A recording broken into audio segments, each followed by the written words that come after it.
আজকে একটি গুরুত্বপূর্ণ বিষয় নিয়ে কথা বলবো।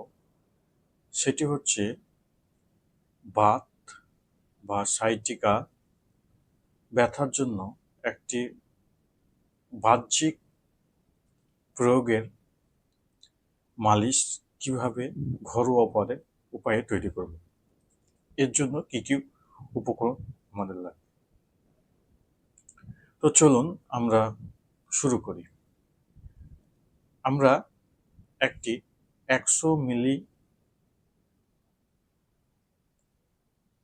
কৌটো নেব।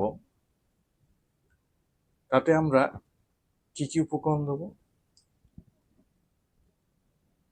40 মিলি নারকেল তেল বা তিলের তেল নেব। গলথেরিয়া মাদার টিনচার 20 মিলি নেব।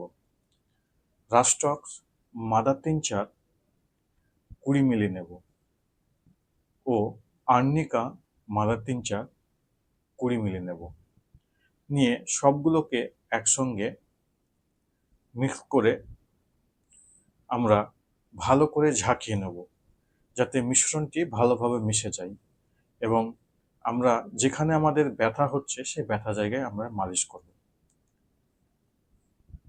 এটা খেয়াল রাখবো, যখনই আমরা ব্যবহার করব যেন ভালো করে ঝাঁকিয়ে নিয়ে এটিকে মিশিয়ে নিই, তারপর ব্যবহার করি। তবে বিশেষ সতর্কতা, অবশ্যই কাটাছেঁড়া জায়গা বা যাদের স্কিন অ্যালার্জি আছে তারা ডাক্তারি পরামর্শ ছাড়া ব্যবহার করবেন না। ধন্যবাদ।